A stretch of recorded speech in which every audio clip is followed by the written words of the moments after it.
રાજ્યના ઉપમુખ્યમંત્રી નીતિનભાઈને પરેશાન કરવામાં આવી રહ્યા છે। કોણ છે આ તોફાની તત્વો, કેવી રીતે કરવામાં આવી રહી છે પરેશાની અને શું છે સમગ્ર મામલો, જોઈએ અમારા આ વિશેષ અહેવાલમાં।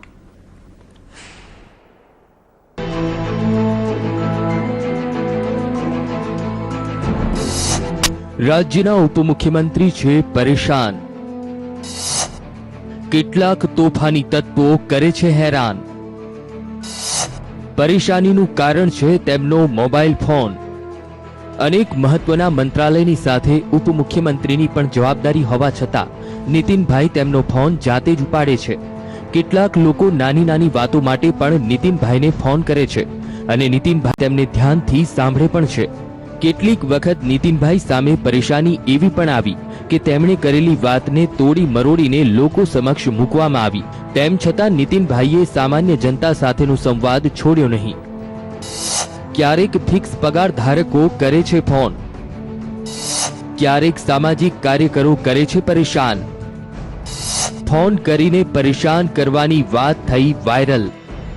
છેલ્લા કેટલાક દિવસોમાં નીતિનભાઈની સામાજિક અને રાજકીય પ્રતિષ્ઠાને નુકસાન પહોંચાડવાના પણ કેટલાક લોકોએ પ્રયાસ કર્યા છે। તેમ છતાં નીતિનભાઈએ ફોન જાતે ઉપાડવાનો કે લોકોને જવાબ આપવાનું બંધ નથી કર્યું। આ સિવાય વર્ષોથી લોક સંપર્ક માટે જે સામાજિક કાર્યક્રમોમાં જાય છે તેમાં જવાનું પણ બંધ નથી કર્યું।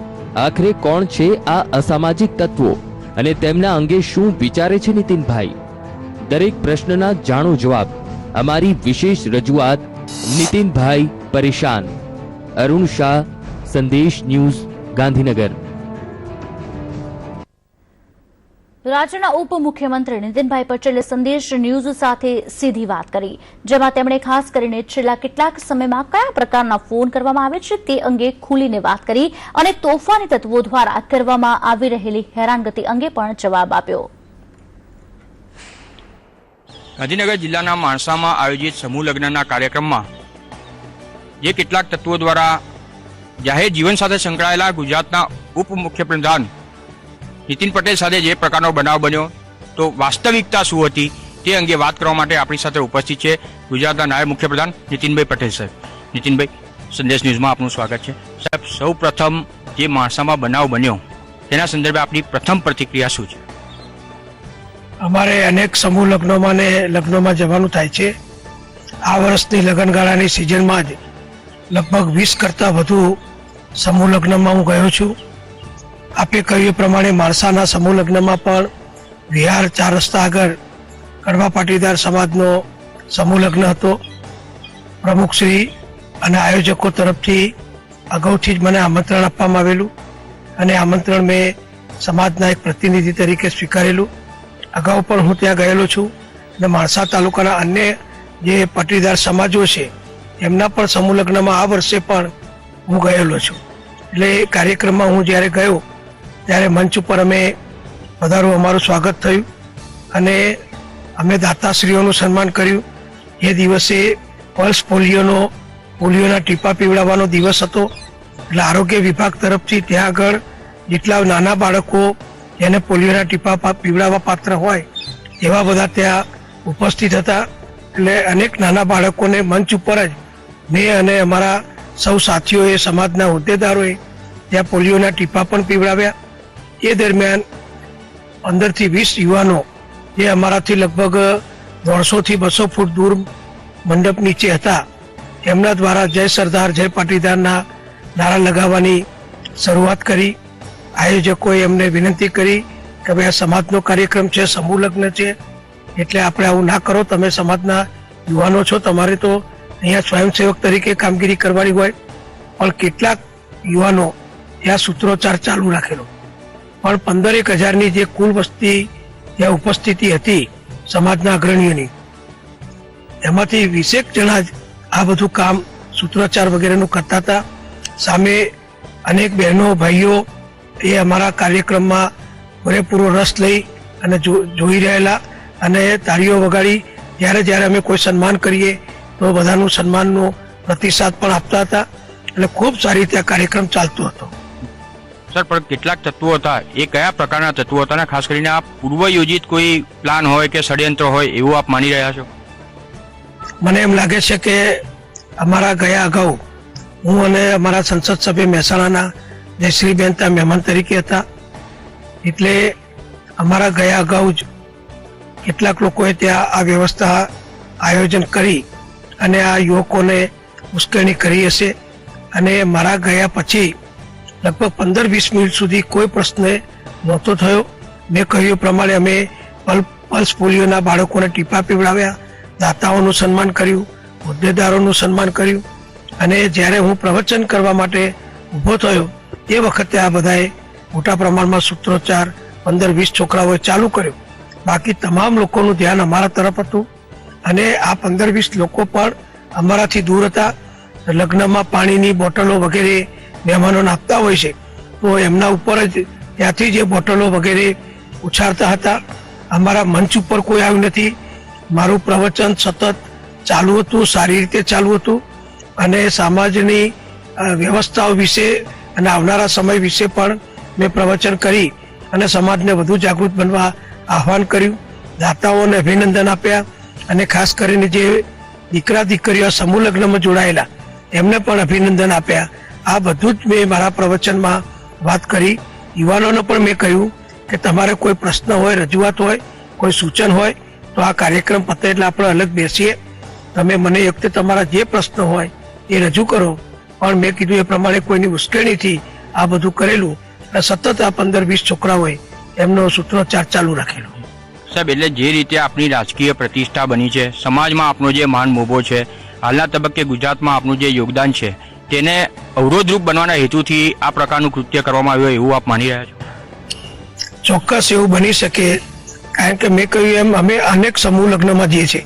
એ જ દિવસની વાત કરું તો માણસાનો કાર્યક્રમ પતાયા પછી હું મહેસાણા તાલુકામાં 27 સમાજ, કડવા પાટીદાર સમાજના 38 જેટલા સમૂહ લગ્ન હતા. ત્યાં પણ હજારો લોકોની ઉપસ્થિતિ હતી. એ કાર્યક્રમમાં પણ હું ગયો. ત્યાં પણ સ્વાગત, પ્રવચન, દાતાઓને સન્માન કરવાનું, નવદંપતિને સન્માન કરવાનું એ બધો જ કાર્યક્રમ હતો. લગભગ પોણો કલાક હું ત્યાં રોકાયો. એ કાર્યક્રમ પતાયા પછી એ જ દિવસે હું જોટાણા ગયો. ત્યાં પ્રજાપતિ સમાજનો સમૂહ લગ્ન હતો તો ત્યાં પણ હાજરી આપી. સાંજે મહેસાણામાં અમારા કાર્યકરના ત્યાં લગ્ન હતા તો ત્યાં પણ હાજરી આપી. એટલે સતત પ્રજાની વચ્ચે રહેવાનું કામ એ અમે કરતા હોઈએ છીએ. અને અનેક સામાજિક સંસ્થાઓ સમૂહ લગ્નમાં કે અન્ય શૈક્ષણિક કાર્યક્રમોમાં, ધાર્મિક કાર્યક્રમોમાં અમને બોલાવતા હોય છે. અને આવા લોકોને પ્રોત્સાહન આપવા માટે, આવી પ્રવૃત્તિઓને બિરદાવવા માટે અમે આવા કાર્યક્રમોમાં અનુકૂળતા કરીને જઈએ છીએ અને એમને પ્રોત્સાહન અને અભિનંદન આપી સમાજની સેવા કરનાર દાતાઓ અને હોદ્દેદારોને પ્રોત્સાહન આપીએ છીએ. પરંતુ કેટલાક લોકો શક્ય છે કે મારી પ્રતિભાથી અથવા તો મારી પ્રતિષ્ઠાથી આંતરિક રીતે પીડાતા હોય અને મારા કાર્યક્રમને ડિસ્ટર્બ કરી અને મને ટાર્ગેટ કરી અને કદાચ આવો કોઈ વાપો કોઈ વિપક્ષના લોકો અથવા કોઈ પણ લોકો કરાવતા હોય એ શક્ય બને. સાહેબ, ખાસ કરીને આપ જાહેર જીવનમાં સંકળાયેલા છો. પ્રજાકીય પ્રશ્નો હોય તો પણ આપ ગમે ત્યારે પણ ફોન સીધા જે રીતે વાત કરો છો, લોકો સાથે જનસંપર્ક આપનો જે રીતે થાય છે એમાં લોકો પણ આપણી સાથે સંકળાયેલા છે. તો આવા તત્વો જે હોય છે એના માટે કોણ જવાબદાર છે? ખાસ કરીને ફોન દ્વારા આપને આ રીતે જે વાતચીત કરવામાં આવે છે, આ પ્રકારના પ્રસંગો જે બને છે એના માટે કયા કારણો છે? એ આપે કહ્યું, ખૂબ સાચું કહ્યું. હું હંમેશા મારો મોબાઈલ મારી પાસે જ રાખું છું અને કોઈ પણ નાગરિકનો, વ્યક્તિનો, હોદ્દેદારનો, અધિકારીનો ફોન આવે તો જો અન્ય મિટિંગ વગેરેમાં વ્યસ્ત ના હો તો દરેકના ફોન હું જાતે રિસીવ કરું છું. અને એમાં નાના મોટા પ્રશ્નોની કોઈ ગામડેથી રજૂઆત કરે, કોઈ પીવાના પાણીનો પ્રશ્નની રજૂઆત કરે, કોઈ આરોગ્યમાં કોઈ હોસ્પિટલ માટે કોઈ રજૂઆત કરે અથવા કોઈ પણ પ્રશ્નની ચર્ચા કરે તો સમયની મર્યાદામાં હું દરેકને જેટલો શક્ય હોય એટલો સંતોષકારક પ્રત્યુત્તર આપતો હોઉં છું. અને કોઈ વ્યક્તિએ કોઈ મોટી વાત ધ્યાન ઉપર મૂકવા જેવી કરી હોય તો એની નોંધ કરીને સંબંધિત વિભાગોને કે અધિકારીઓને કે અમારા સંબંધિત માનનીય મંત્રીશ્રીઓ સાથે પણ હું એ વાત પહોંચાડું છું. એટલે કોઈના પણ પ્રશ્નનું નિરાકરણ થાય તો અમને એનાથી સંતોષ થતો હોય છે. એ પ્રમાણે સતત લોક સંપર્કમાં હું જોડાયેલો છું. હવે છેલ્લા કેટલાક દિવસથી કેટલાક નાદાન તત્વો દ્વારા જે પ્રવૃત્તિ ચાલુ કરવામાં આવી છે કે અમને ફોન કરવા, ખોટા નામે ફોન કરવા, ખોટા કારણથી ફોન કરવા અને અપશબ્દો બોલવા, અવ્યવહારિક વાતચીત કરવી, એવી રીતે અમને ઉશ્કેરવાનો પ્રયત્ન કેટલાક લોકો કરતા હોય છે. અને આવા લોકો પછી અમને ખોટી રીતે ઉશ્કેરી અથવા ખોટી રીતે અમારા મોંમાં કોઈ શબ્દો મુકાવી અને પછી એને ઓડિયો વાયરલ કરતા હોય છે અને પછી અમને બદનામ કરવાનો પ્રયત્ન કરતા હોય છે.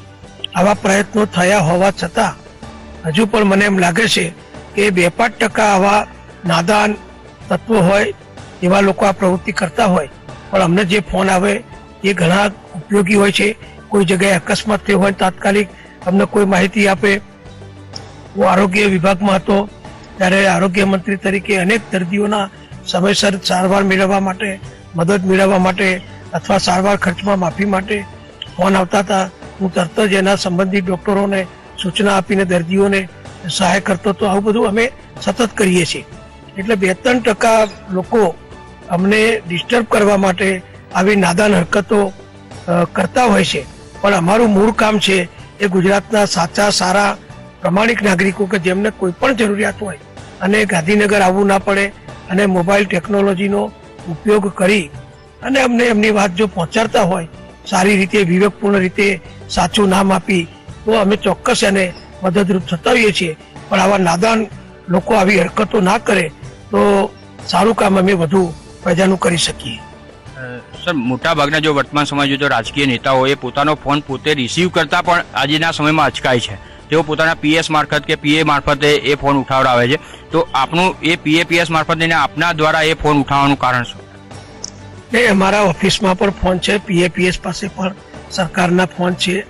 પણ કોઈ વ્યક્તિ સીધી અમારી સાથે વાત કરે, કારણ કે મારો વર્ષોનો જે અનુભવ છે કે અમે કોઈ અધિકારી સાથે અમને વાત કરવાનું કહીએ પણ એ પહેલા વ્યક્તિઓને પોતાને એમ સંતોષ થાય કે મેં મંત્રી સાથે વાત કરી, મેં નાયબ મુખ્યમંત્રી સાથે વાત કરી અને મારી વાત છેક સરકાર સુધી ઉચ્ચ કક્ષાએ મેં પહોંચાડી છે. એનો દરેકને સંતોષ થતો હોય છે. એટલે દરેકની મનમાં ઈચ્છા એવી હોય કે હું સીધો નીતિનભાઈ સાથે વાત કરું ને મારી વાત ત્યાં પહોંચાડું. એ સિવાય દરરોજ માગણીઓ અંગે, રજૂઆતો અંગે ફરિયાદો કરતી, આક્ષેપો કરતી અનેક ટપાલો પણ અમને મળે છે. તો એ પણ અમે વાંચીએ છીએ અને એના ઉપર કાર્યવાહી કરીએ છીએ. ટૂંકમાં પ્રજાને મદદરૂપ થવું, નાગરિકોને મદદરૂપ થવું એ અમારું એક જાહેર જીવનના કાર્યકર તરીકે અમારી ફરજ છે. એમાં હું પક્ષ નથી જોતો, કોઈ જ્ઞાતિ, જાતિ, સમાજ કોઈ પણ જોતો નથી. મારા વિભાગ સિવાયના પ્રશ્નો પણ નાગરિકો મને જો સાચી રીતે ને સારી રીતે રજૂ કરે અને એમાં તથ્ય લાગે તો હું સંબંધિત અધિકારીઓને પણ યોગ્ય કરવાની સૂચના આપતો હતો. એટલે બધાને ફાયદો અને મદદ થતી હોય છે. ઘણા તો મને એમ ફોન કરીને કહે છે કે નીતિનભાઈ તમે કામ કરો છો માટે અમે તમને ફોન કરીએ છીએ. એટલે અમારા ઉપર જ્યારે આવો બધાને, પ્રજાને, નાગરિકોના કાર્યકરોને વિશ્વાસ હોય તો વિશ્વાસ જાળવો એ મારી જવાબદારી છે. સર, આપે કીધું કે વિશ્વાસ જાળવવો એ જવાબદારી છે. તો સામા પક્ષે જે રીતે આ પ્રકારના બનાવો બને છે તેને અટકાવવા માટે આપ શું કરી શકશો? આમ તો હું એવી બાબતોની અવગણના કરું છું. નાદાન માણસ નાદાનિયત કરે, પણ અમે જાહેર જીવનમાં છીએ, ઉચ્ચ હોદ્દા ઉપર છીએ. ગુજરાતની 6 કરોડની જનતાએ અને અમારા ભારતીય જનતા પક્ષે અમને આટલી મોટી જવાબદારી જ્યારે આપી હોય ત્યારે 2-5% લોકોની નાદાનિયતથી અમે જો અમારું મુખ્ય કામ બંધ કરી દઈએ અથવા પ્રજાની વચ્ચે જવાનું, જાહેર કાર્યક્રમોમાં જવાનું, સામાજિક સંગઠનના કાર્યક્રમોમાં જવાનું, સમૂહ લગ્નમાં જવાનું, શૈક્ષણિક કાર્યક્રમોમાં જવાનું એ શક્ય નથી. અમે પ્રજાની વચ્ચે જવા વર્ષોથી ટેવાયેલા છીએ અને જાહેર જીવનમાં પ્રજાની સાથે સંપર્ક સતત જાળવવો એ અમારી ફરજ છે. આવા લોકો આવી હરકત કરે છતાં અમે અમારી મુખ્ય કામગીરી એ છોડવાના નથી અને પ્રજા સાથેનો સીધો સંપર્ક જાહેર જીવનમાં અમે રાખવાના છીએ. સાહેબ, છેલ્લો પ્રશ્ન, તો પછી હવે આ પ્રકારના તત્વોને આપને સાહેબ છેલ્લો શું સંદેશ છે આપનો? હું ચોક્કસ આશા રાખીશ કે કેટલાક લોકો ગમ્મતમાં કે નાદાનિયતથી આવો ફોન કરતા હોય પણ એના કારણે સાચા વ્યક્તિને, સાચું કામ બતાવનાર વ્યક્તિને કે સાચી ફરિયાદ કરનાર વ્યક્તિને એનાથી નુકસાન થતું હોય છે. એટલે આવા લોકોએ આવા ફોન મને કે કોઈને પણ ના કરવા જોઈએ. આપણા ત્યાં કહેવત છે કે વાઘ આવ્યો એમ કરીને કોઈ બૂમો પાડે ત્યારે લોકો મદદરૂપ થવાનો પ્રયત્ન કરે, પણ દર વખતે જો આવું કરવા જાય અને ખોટું પડે તો ખરેખર સાચી જ્યારે જરૂરિયાત હોય કે સાચો વાઘ આવ્યો હોય ત્યારે કોઈ મદદ ના કરે, એની વાતને લોકો આશીપાત્ર ગણી અને પછી એની અવગણના કરે. એટલે અમારે આવું નથી કરવું. એટલે આવું કરનાર કોઈ પણ યુવાનો હોય એમને હું ચોક્કસ એમની પાસે અપેક્ષા રાખીશ કે એમની નાદાનિયત કે એમની વાત આવી રીતે ના કરે કે જેથી સાચા સારા ગુજરાતીઓને એનાથી નુકસાન થાય. ધન્યવાદ. જે રીતે જાહેર જીવન સાથે સંકળાયેલા ગુજરાતના નાયબ મુખ્યપ્રધાન નીતિન પટેલે ખેલદીપૂર્વક જે લોકો પણ આ બનાવમાં સંકળાયેલા છે તેઓને હજુ પણ એવું કહેવાય છે કે ક્ષમા વિરસ્ય ભૂષણમ, માફી આપવા માટેની તૈયારી પણ બતાવી છે. ત્યારે સામા પક્ષે પણ એટલી જ જવાબદારી છે કે આ જાહેર જીવન સાથે સંકળાયેલા પ્રજાના પ્રશ્નોને વાચા આપવા માટે હજુ પણ તત્પર રહેલા લોકોને પણ સાથ આપવા માટે તેમણે પણ તૈયાર રહેવું પડશે અને જાગૃત બનવું પડશે.